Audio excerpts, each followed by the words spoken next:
Alright, good day once again mga kapatid. For this video, gagawa po ako ng update sa inyo patungkol po dito sa aking tabuhan. Ayan. Kasi nga, dito po sa amin ngayon is sobrang init. Tapos kagabi lang, ayun, umulan naman ng konti. Ayan lang, panandalian lang. Kaya ibabahagi ko po ito sa inyo ngayon dahil ito po yung problema dito sa aming area. At ito po, samahan nyo po ako. Here we go, let's go!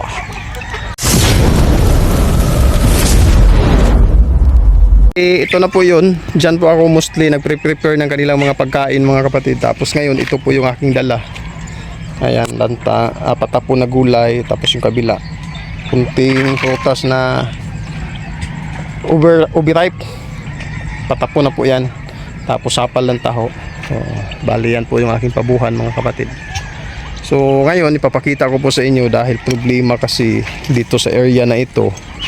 Yung mga pananim namin dito kung maitatanim kami sa kagaya ngayon na sobrang init, ilang buwan po yung init, yan, patay po lahat yung mga damo. Kasi nga yung area dito mga kapatid, ayan, kita nyo naman, manipis lang po yung lupa, bato na po yung nasa ilalim, kaya namamatay talaga. So dito sa loob, masaya po ako nung nakaraang buwan, nakaraang taon, kasi nakapagtanim po ako ng mga ilang pirasong saging. Ayan o. Kaya lang patay po. Ayan o, yung bunga niya hindi po talaga malusog. Buti na lang kagabi umulan dahil ito papunta na rin ito sa pagtumba. Ayan, okay lang itong mansanitas kasi nga parang makasurvive ito. Itong saging na may daladalang bunga is mahirap po sa kanila. So ngayon, ito pala yung mga pabo ko. Ipapakita ko sa inyo muna itong mga pabo ko po. Ano yung kinakain nyo dyan? So ito, yung kinakain nila is yung dala ko na winalis ng tagalinis sa kalsada. May halo kasi ang trigo. So yun po yung kanilang pinagkakaabalahan pala. Dito po sa likod mga kapatid, ayan, talagang masaya po talaga ako nung kasagsagan pa ng tag-ulan kasi nga itong mga tanim ko dito na saging is sobrang lusog. Pero ngayon, ito baka makapagdala pa ito ng bunga, iwan ko lang. Kasi mukhang malapit na ito eh. Ito sa kabila, ayan, nakapagdala na po siya ng bunga. Kaya lang, ayan o, lanta po yung kanyang bunga mga kapatid dahil sobrang init. Tuyo na kasi yung katawan eh. O, ito, ayan, wala na yung tubig. Itong isa, ayan, may bunga na rin yan. Wala, tumba. Dahil sa sobrang init, natuyo na po yung kanyang katawan. Napakahirap rin kasi kung diligan, dami nilang diligan, tapos kulang kahit isang balde. Kaya yun, bumigay po talaga mga kapatid. Ito pong isa. Kaya pala dito sa amin, hindi kasi ako taga rito talaga mga kapatid. Kumbaga dayo lang ako dito, Sampid, kasi yung aking asawa po yung taga dito. Kaya pala wala akong masyadong nakikitang mga pananim dito kagaya nito. Kasi during sa time ng tag-init is nauubos po, namamatay po pala. Kaya ayun.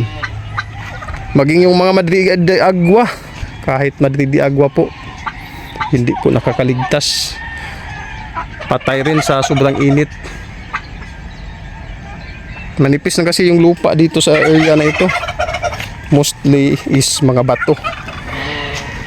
Okay lang ang mga kahoy kasi yung kanilang mga ang tawag dito, yung kanilang mga ugat is malalalim. Pero pag mga saging hindi kakayanin, patay. So ito, malaking tulong na po itong Aratilis o Mansanitas. Kasi nga yung bunga nito mga kapatid is nakakain po ng aking mga alaga.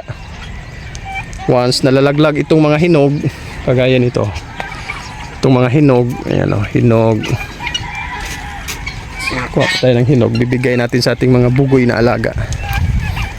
Ito, daming hinog o, hinog. So matamis po ito mga kapatid. Gustong gusto kong kumain nga nito eh. Lalo na yung bata ako, yung mansanitas namin doon sa amin, hindi po naabutan ng kulay pula. Kulay green pa lang. So bibigay ko ha.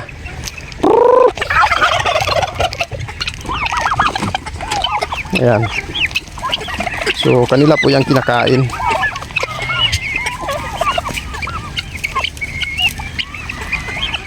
Ubos na. May ilang piraso pang natira. Matamis kasi yan eh. So bali, itong nasa labas ngayon mga kapatid is mix pa po ito. Hybrid, tapos yung broad-breasted ko na 8 piraso. Pinagala-gala ko na rin sa labas. Ito, broad-breasted po ito. Yan, lalaki.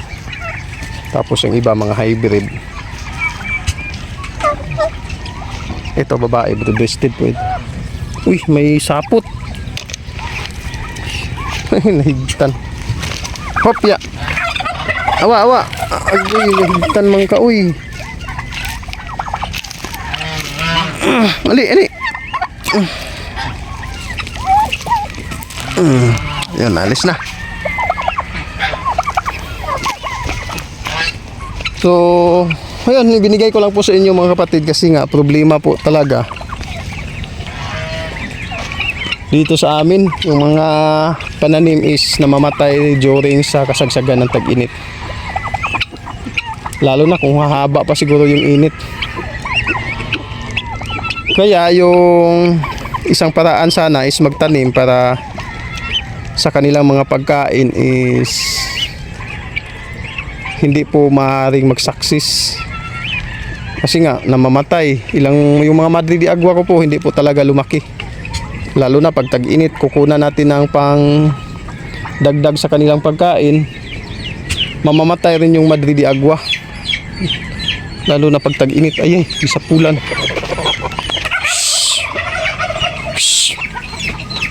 Ay, yaway.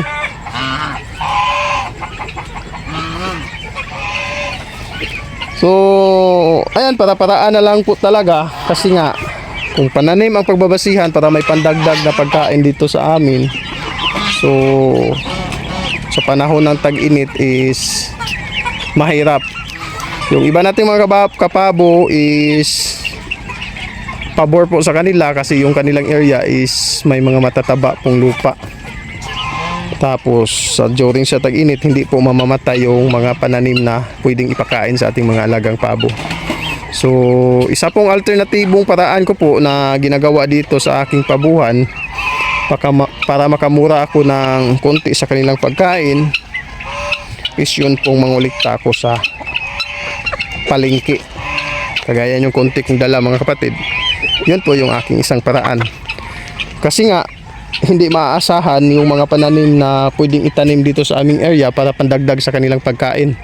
Ang pinakauna talagang pandagdag is ito po sanang saging.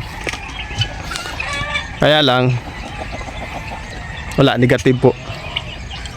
At mahirap rin pag umaga't hapon yung didiligan.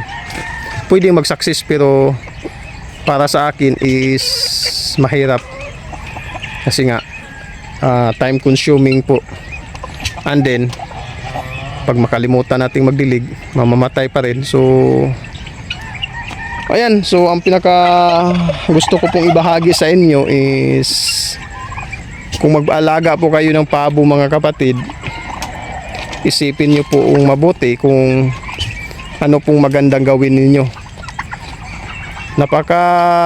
Napakalaking bagay po kung sa area nyo po ay maaari po kayong magtanim at hindi po mamamatay yung mga pananim ninyo during sa tag-init. Pero pagkagaya ng area ko po is mahirap po talaga, mahihirapan po tayo. So ang isa na lang pong paraan na pwede nating magawa is yung mangulikta ng pagkain doon sa palengke. So yun po yung maganda na lang dito sa aming area. Kasi kung pananim ang pagbabasihan ay negative po, mamamatay po kasi yung mga pananim dahil sa sobrang init. Ayan po mga kapatid, realidad po yan. Kumbaga sa mga baguhan, lalo na sa mga baguhan, isipin nyo po kung ano po yung estado ng inyong area. Kung kagaya po kayo dito sa akin na hindi po mabubuhay yung pananim during sa tag-init, ay malaking bagay po yan na dapat nyo pong isaalang-alang kung sakaling mag-aalaga po kayo ng pabo. Ayan, mahirap rin po pag pure feeds po talaga yung ating ipapakain sa ating mga pabo kasi nga ilang piraso pa lang itong pabo ko ngayon. So, kailangan ko na kasing mag-prepare ng 1.5 drum. Nakagaya nun, kung nakikita nyo, yung kulay green na drum, ayan, 1.5 na po niyan yung kailangan ko pong i-prepare para masatisfy ko po na mabusog po sila. Kung ipurong page po natin, yun na lang yung isipin nyo po, mahirap po. So, sana po nakabigay ito ng kaunting information sa inyong lahat mga kapatid. Sa mga bago at ngayon lang nagawi sa akin channel mga kapatid, huwag niyo po sana kalimutang mag-subscribe. I-click ang bell button na sa ganun ay ma-notify ka po ni YouTube sa tuwing may bago akong upload. At sa Facebook user naman po, mga kapatid, nakikisuyo na lang po ako. Kung sakali man nagustuhan niyo po ang video na ito, paki-like na lamang po and share. Hanggang dito na lang, lagi niyo pong tandaan ang paggawa ng mabuti ay di nagbubunga ng masama. See you on my next vlog. Bye-bye.